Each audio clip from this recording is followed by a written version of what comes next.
Today I'll be giving you an easy step-by-step guide to how to make your own bread at home and also how to make healthy breakfast with your bread.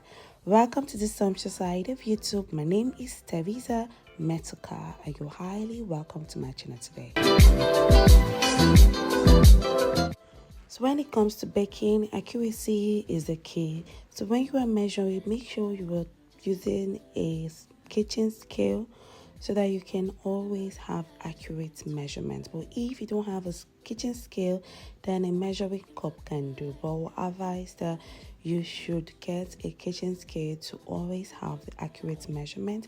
So just use your spoon to scoop out your flour and add it into your measuring cup. Once that is done, use a sharp object like a knife and level it out. So if you do this, you can be at par with the kitchen scale. You can see we're almost there. 1 cup of flour equals to 120 grams of flour. So you can see this is 119, so we are almost there. So that's good to go. So the next thing, this is for those that live in cold environment. So if you live in a cold environment, so just warm up your bowl by adding warm water into the bowl so that it doesn't affect the yeast. So once you're done that, just use the water to go around the bowl and just discard it. This is to make the bowl warm. The next thing I want to do is to add my milk into my bowl.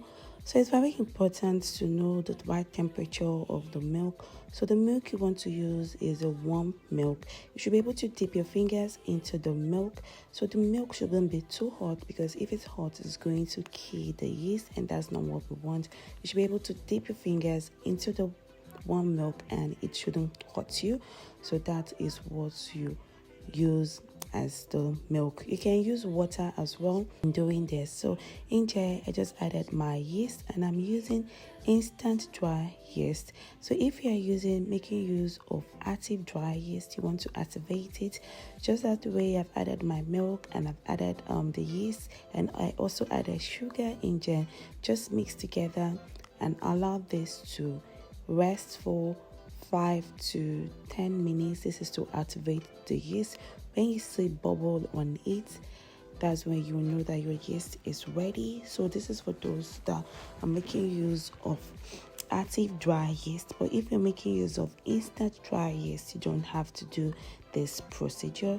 Just mix up everything together if you're using instant dry yeast. So like I said, this is for those that are going to make use of active dry yeast. So this is how the yeast mixture should look like. So if you're making use of active dry yeast, I will advise that you make use of warm water and not warm milk, in case your yeast does not activate, so that you don't waste your milk.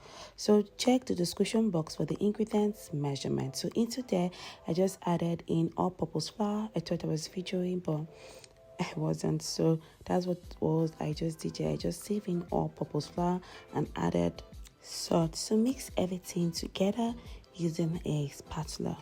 So if you are using a standing mixer, you can just use the paddle hook to just mix up this together. So in this video, I made use of the standing mixer and also my hands in kneading, just in case you don't have a standing mixer. So once you've done mixing everything together with your spatula, you cannot use it anymore. Just get your hands ready. That's if you're making use of your hands to knead, and just mix up everything together. Like I said, if you're using a standing mixer, just use the paddle hook to mix the ingredients together.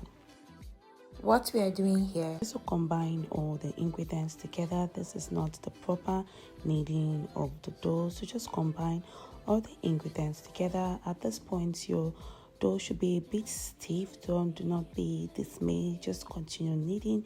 At the point everything is going to add up together, that's when we add our butter. So once you've partially kneaded this, just cover up and just allow your dough to rest for 5 minutes. The reason why we are allowing the dough to rest for 5 minutes is to help relax the gluten. So after 5 minutes, so the next thing you want to do is to add in your butter. So like I said, I'm using the standing mixer and also making use of my hands to knead. So I just divided the dough into two so that I can use one part, use the standing mixer, and also the other part to use my hands in kneading. This recipe can make 2 loaves of bread. So like I said, add in your butter. So attach your dough hook, that's if you're using a standing mixer, and knead this for 7 to 10 minutes until the dough is well kneaded. If you're making use of a standing mixer, do not use the highest speed, just go with medium or low to medium speed so that you don't overwork the dough. So when making use of your hands, the first thing you want to do, that is depending on the surface you're working on, you need to slightly flour the surface. Like I said, slightly flour the surface. That's depending on the surface you're working on. So slightly flour it. Do not add too much flour so that it doesn't add to the dough and make the dough hard. Once you've done that, so just flatten the dough like you've seen that I did in this video, and then you want to add your butter in bits. So that's when you're kneading with your hands, add the butter in bits so that you can incorporate everything together so it doesn't get sticky for you to work with. As you can see, I'm using like the waist of my hand to push the dough and bring it back to me, like you can see here. So I'm just going to just speed up this process so that, because it's quite lengthy, it takes about 7 to 10 minutes for you to properly knead the dough. So as you can see what I'm doing, do not overstretch it as you pull. Go step by step and keep doing it until you get your final results. Like I said, do not add the butter at a go, just add the butter bit by bit and keep kneading. As you can see in the video, keep kneading and keep adding the butter until all the butter is incorporated into the dough. As you add the butter, the dough becomes softer. So do not overwork the dough. Just check. I will tell you how to check if the dough is well kneaded.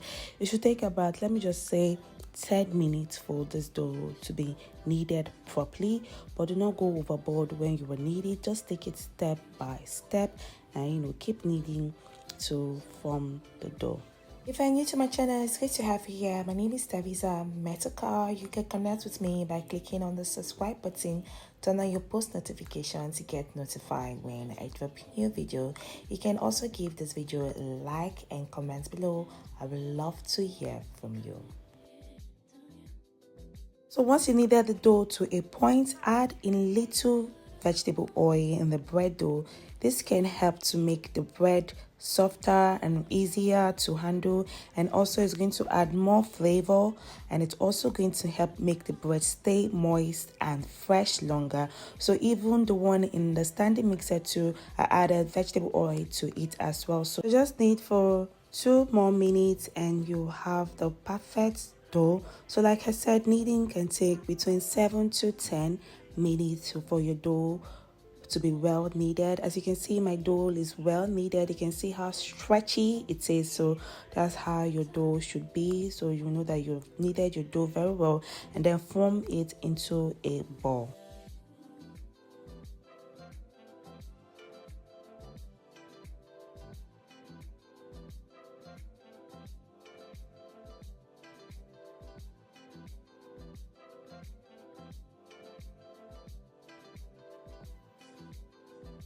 So there are different ways to know if your dough is well kneaded. So I usually do the poking method. When you poke the dough and it banks slowly, like I said, slowly, not fast. If it bangs so fast, your dough is not well kneaded. If it's banged slowly, it is kneaded well. But if it doesn't bounce so well, if it's taking too much time for it to bounces back, you've over kneaded your dough. So do not over knead the dough.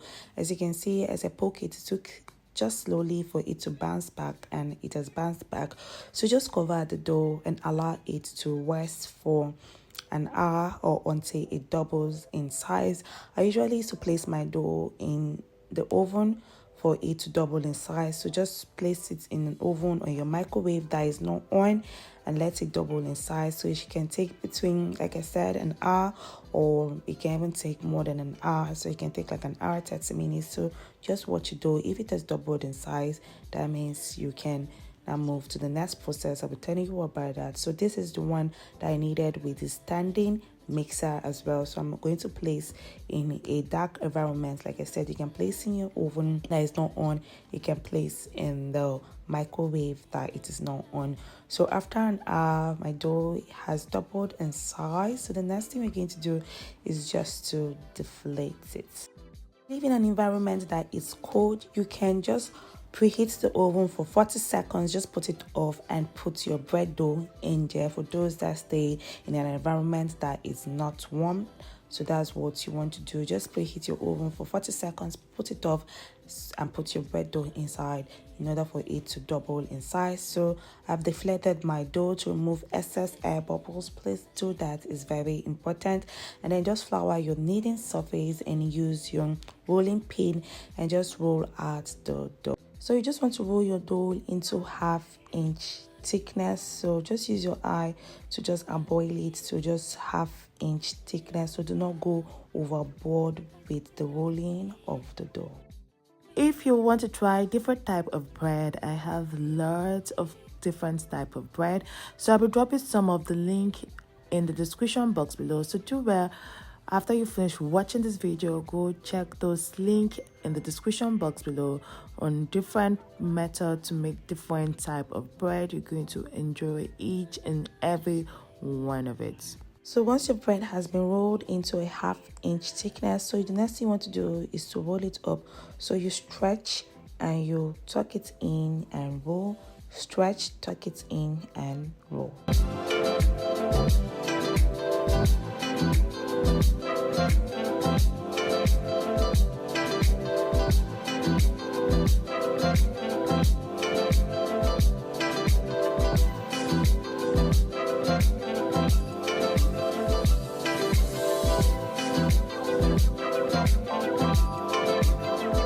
So add in the bread dough into a prepared pan. So I just lined my bread pan with parchment paper. So I'm using a local bread pan. So you can, there are other types of bread pan. So whichever one you want to go with, just go with it. So just add your bread in there. Like I said, there are different type of bread pan. So I'm using the bread pan that had the lid. So this type of bread pan is usually called the Pullman loaf pan. So this helps to create a uniform and a rectangular loaf with straight side and a flat top. So the lid will restrict the dough from rising, and this will also just make the dough to be in one way. So that's what they usually call. So if you hear bread that are called Pullman, so that is what it's meant by Pullman. So my bread has already doubled in size. So I have preheated my oven at 300 degrees Fahrenheit. So make sure you are preheating your oven. So I'm just using egg wash, that's just whisk egg, to just brush my egg. This should just give the bread that shiny effect and also to give it that brown effect as well. So just brush it with your egg wash and bake in a preheated oven. It should just take about 15 to 20 minutes for your bread to be well baked. Now, I advise that when you put your bread dough in a preheated oven, do not go and keep opening the oven, as this can affect the bread's temperature, and what it's going to result to is that your bread is going to bake very fine, but the top is going to just shrinkle a bit, just to come up together. Like you can see in my bread, I was opening the oven too often. I don't know why I was opening the oven, so the top just shrinkled a bit, but it did not affect the texture or anything. I just wanted a very smooth top of the bread, but I didn't get that because I was opening the bread. So that's one thing I will advise you not to do. Do not keep opening the oven so that it doesn't affect your bread. So our bread is ready. When I tell you this bread is super delicious. If you've never tried homemade bread before, you don't know what you are mixing. I've not tested any bread that can wow me as homemade bread. A trial will convince you, can guarantee you there is nothing that can compare to homemade bread. I can make bread every day because of how lovely and very tasty it is as compared to store-bought bread. So for a simple breakfast, I'll add my bread to cool down first before I sliced it so that it can have like a perfect sliced bread. And so I'm just cutting avocado pear. Just remove the seed of the avocado pear, remove the back as well, and then cut it into bits, and then just try to mash it up a bit, and then just get hard boiled egg and cut it into bit. So this is very healthy, very nutritious. Anyone can eat it. If you are unclear about any part of this video, you can just go to the comment section and drop your question. I will definitely respond to it. So do not forget to hit on the subscribe button, turn on your post notification to get notified when I drop new video. Don't forget to give this video a like and comment below. I would love to hear from you. So once you just want to do is just to mash up everything together and then add in salt, and you can also add lemon. So I didn't have any lemon here, so that's why I'm not adding lemon, and just mix up everything together. This is super delicious. I was not really a fan of avocado pear while growing up, but the nutritional value of avocado pear is so important. So I just had to savage the courage and have to like this. So if you're like me before that didn't like avocado pear, just know that you're missing out on a lot of goodness. So just try it. Just try small, little, and with time you'll love avocado pear because it's so nutritional and it's so buttery and very delicious. So add that into your bread. So you can decide to toast your bread in a toaster, but I was not going with that, so I just wanted to just enjoy this as it is. So you can see, so delicious to make. Thank you so much for watching. I hope you've enjoyed this video. Do not forget to like, comment, subscribe. Thank you so much. I'll see you on the other flip side. Lots of kisses.